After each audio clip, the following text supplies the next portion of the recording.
आवाज दो, आवाज दो, आवाज दो। नहीं चाहिए,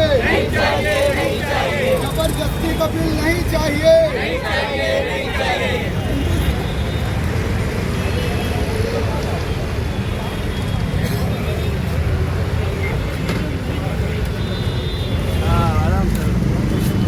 उधर भी मारो बाबा, उधर ही मारो।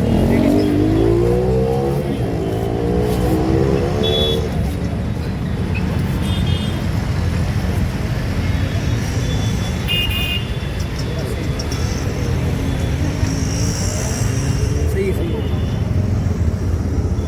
प्रॉपर्टी है, वक्त प्रॉपर्टी मुसलमानों की प्रॉपर्टी है, हमारी प्रॉपर्टी है, मुसलमानों की प्रॉपर्टी है। मुर्दाबाद मुर्दाबाद, बीजेपी मुर्दाबाद, जिंदाबाद, एसडीपीआई जिंदाबाद, एसडीपीआई जिंदाबाद, जिंदाबाद जिंदाबाद। बीजेपी तेरी तानाशाही नहीं चलेगी। मुर्दाबाद, बीजेपी मुर्दाबाद, बीजेपी मुर्दाबाद। तानाशाही नहीं चलेगी, नहीं चलेगी, नहीं चलेगी। कोई मांगता नहीं, वो बिल नहीं चाहिए, नहीं चाहिए। वो बिल कोई नहीं मांगता, नहीं चाहिए। मैडम, आज एसडीपीआई ने आज यहाँ पर विरोध प्रदर्शन किया, प्रोटेस्ट किया है, इस बारे में क्या कहेंगे? काला कानून हमेशा कोई ना कोई मुसलमान के खिलाफ कानून आता रहता है। अभी जो वक्फ बोर्ड कानून जो आया है, ये इतना खतरनाक, इतना काला कानून है। ये हमारी मस्जिद, मदरसा, ईदगाह, कब्रिस्तान, यतीमखाना, हर चीज लोग जब्त कर लेंगे। आज ये लोग ये वक्फ का कानून लेकर आए, मस्जिद, मदरसा, ईदगाह को टारगेट करें। कल के दिन हमारे घरों को भी टारगेट करेंगे। अगर इनको वक्फ का कानून लेके आना है, जो अंबानी का घर बना हुआ इतना बड़ा सा, उससे क्यों नहीं कानून लेके आ रहे? वो हमारा वक्फ प्रॉपर्टी है, उसको उनको बचाने के लिए वो मुसलमान की प्रॉपर्टी थी। वहाँ पे बीजेपी सरकार कुछ नहीं बोलती, क्योंकि अडानी और अंबानी इनको पैसा देते, उनको जेब बनने की, उनकी सरकार बनाने के लिए। सिर्फ मुमरा नहीं है, इसमें ऑल इंडिया कहीं भी बाकी नहीं है, पूरे इंडिया लेवल का प्रोटेस्ट है। आप लोग एसडीपीआई की मांग क्या है प्रशासन से? एसडीपीआई की मांग है कि ये वक्त बिल हमको चाहिए नहीं। जो बिल आप दे रहे हैं, ये क्या क्या फायदा करेगा? आप बताओ, आप पत्रकार हो, आप बताओ ये क्या फायदा करेगा हमारा? ये जो प्रावधान है, मतलब 5 साल प्रैक्टिसिंग मुसलमान हो। अगर अभी आपकी ये मांग नहीं, आपकी मांग अभी नहीं सुनो, पूरी तो अभी मान लो ये आदमी रिलीजन अपना चेंज करना चाहता है। मान लो मैं एक हिंदू हूँ, मैं मुसलमान होना चाहता हूँ, मैं एक ईश्वर में इबादत करने जाना चाहता हूँ, तो क्या होगा?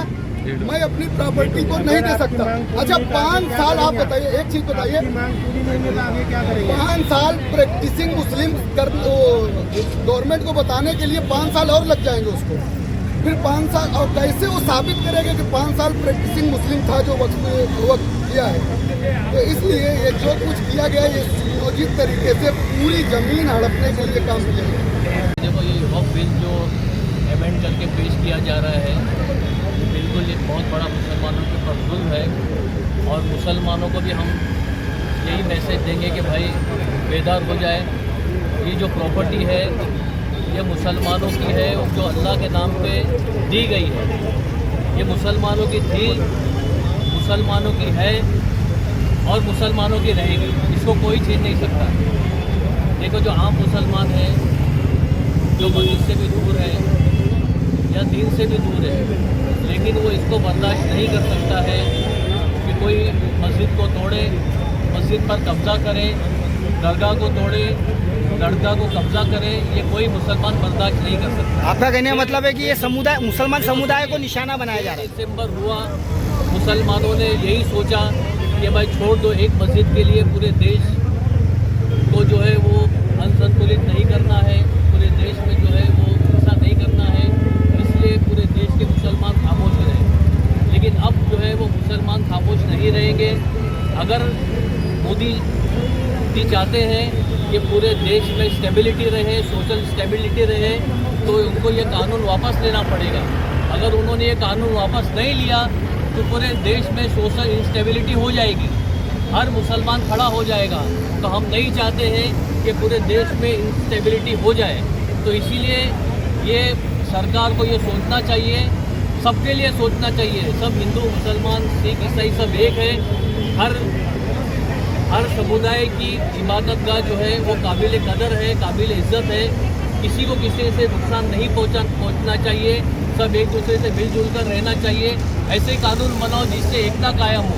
ऐसे कानून मत बनाओ जिससे अडानी अंबानी और ऐसे लोगों का फायदा हो और लोग आपस में एक दूसरे से टकराए। महंगाई होगी तो सबके लिए महंगाई होगी, ये नहीं कि मुसलमानों के लिए होगी, सबके लिए महंगाई होगी। तो हम ये भी देखें कि मुल्क कैसी तरक्की करे, आपस में कैसा भाईचारा हो, वो भी हम यही चाहते हैं। शासन प्रशासन से क्या मांगे आप लोगों की? वही मांगे कि भाई ये बिल को वापस ले। लाया गया है ये गैर असंवैधानिक है। ये जो है जबरदस्ती का थोपा जा रहा है। जब कोई अब बिल का मांग नहीं कर रहा है, ऐसी बिल क्यों लाया जा रहा है? अगर तुमको बिल लाना है तो जो यहाँ पर भ्रष्टाचार होता है उसके लिए बिल लाने के लिए बात हो रही थी। कल तक बोल रहे थे ये झूठ, सरकार सरासर झूठ बोल रही है। सरकार बोल रही है कि सच्चर कमेटी ने कहा था कि इससे मुसलमानों का उद्धार होगा। सच्चर कमेटी ने आगे क्या कहा था वो भी तो बताओ। सच्चर कमेटी ने कहा कि जो वक्फ की प्रॉपर्टी है उसमें कब्रिस्तान है, मस्जिद है, लेकिन बहुत ऐसी जगह है जिससे पैसा मिल सकता है, जिससे आमदनी हो सकती है, लेकिन वो किसी न किसी के कब्जे में है। आज सरकार को उसको हटाने के लिए काम करना चाहिए। तो सरकार क्या ला रही है?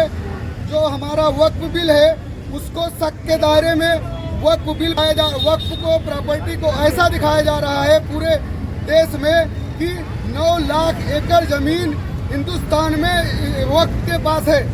आप गैर और भी धर्म के पास आप देखोगे इससे ज्यादा प्रॉपर्टी है। एक एक स्टेट में इससे पूरे देश की प्रॉपर्टी गिना रहे हैं, लेकिन एक स्टेट में मैं आपको बता दूं मंदिर प्रबंधन के पास इससे ज्यादा प्रॉपर्टी है।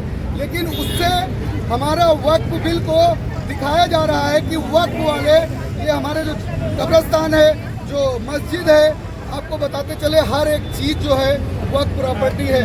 सारा चीज जोड़ के पूरे हिंदुस्तान में 9 लाख एकड़ बता रहे हैं। 3.3 मिलियन का हिंदुस्तान, 3.3 मिलियन किलोमीटर।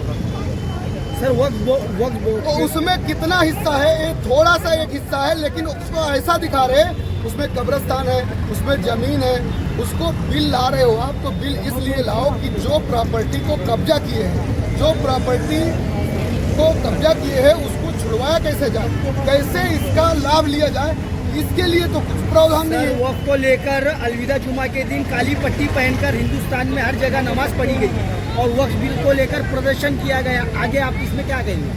नहीं, आप देखेंगे कि बिल जो है, बिल से कोई खुश नहीं है, तो बिल का विरोध में आप देखेंगे सब है। बिल सरकार जबरदस्ती ला रही है। ये किसको फायदा पहुंचाना चाह रही है? ये अंबानी अडानी को फायदा पहुंचाना चाह रही है। जमीन के चोर कौन है? आप देखेंगे गुजरात में 3 रुपए पर एकड़ जमीन बेच दिया है गवर्नमेंट ने। आप देखेंगे यहाँ पे अडानी को कौड़ी के भाव दिया है। आप देखेंगे छत्तीसगढ़ में जमीन जबरदस्ती का लोगों से अधिग्रहण करके दे दिया। तो वक्फ देखो, वक्फ में एक कानून है, वक्फ का प्रबंधन अल्लाह के नाम पे वक्फ कर दिया, उसको बेचा नहीं जा सकता।